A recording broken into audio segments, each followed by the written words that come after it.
جی السلام علیکم، میں نسیم صادق، عام لوگ پارٹی پاکستان سے۔ میں نے کچھ میسیج آپ لوگوں تک بھیجے۔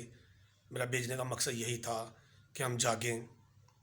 دیکھیں، میرے ملک کے 22 کروڑ عوام پریشان ہیں، سوائے ان کے وہ خاندان جنہوں نے ہمیں لوٹا، پاکستان کا پیسہ پاکستان سے باہر لے گئے۔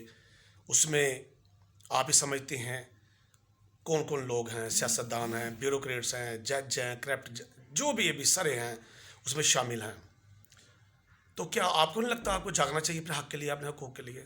میری عوام پس رہی ہے، غریب طبقہ پس رہا ہے، نہ وہ اسکولوں کی فیسیں دے سکتے ہیں، نہ وہ ٹماٹر ادرک دودھ دہی خرید سکتے ہیں، نہ وہ گھی خرید سکتے ہیں، نہ وہ آٹا خرید سکتے ہیں، نہ وہ فروٹ کھا سکتے ہیں۔ کیا آپ لوگوں کو خوف نہیں آتا؟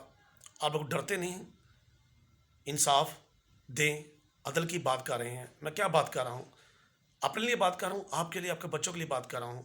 جاگو، جو سسٹم چلا رہے ہیں، جاگو جو نظام چلا رہے ہیں، ہم نظام کو اکھاڑنا ہے، جڑ سے اکھاڑ دیں گے انشاءاللہ تعالیٰ۔ ہم لوگوں کو جڑ سے اکھاڑ کے پھینک دیں گے۔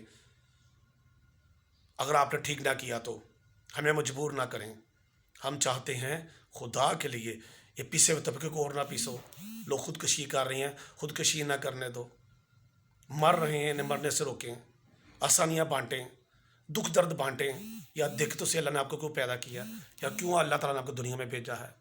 یا دیکھو تو صحیح، اپنے ارد گرد تو دیکھو، آپ کے ہمسائے میں کیا ہو رہا ہے، یا آپ کے علاقے میں، شہر میں کیا ہو رہا ہے؟ لوگ مر رہے ہیں بھوک سے، کاروبار نہیں ہے، مہنگائی اتنی مہنگائی، ادویات نہیں لوگ لے سکتے۔ غریب تو چھوڑے، امیر بھی نہیں لے سکتے۔ ڈاکٹر کی فیسیں آسمانوں کو چھو رہی ہیں، ٹیسٹ لیبارٹری آسمانوں کو چھو رہے ہیں، کوئی پوچھنے والا نہیں۔ کیوں؟ کب تک ظلم کرو گے؟ ایک انصاف ادھر ہے، ایک انصاف آگے بھی ہونا ہے آپ کا، اس سے تو ڈرے نا۔ تو جاگیں اپنے لیے، اپنے لوگوں کے لیے، حق مانگیں، انصاف مانگیں۔ اور جو سسٹم نظام چلا رہے ہیں، جو کرپٹ لوگ بیٹھے ہیں، خالی ہاتھ جانا ہے آپ نے۔ آپ بھی دیکھیں، یہ پسے ہوئے طبقے کو اور نہ پیسیں اور مجبور نہ کریں۔ جب غریب بندہ ہاتھ جوڑتا تو یہ بہتر ہے، جب وہ ہاتھ کھولتا ہے تو پھر کچھ بھی نہیں بچے گا۔ پاکستان زندہ باد۔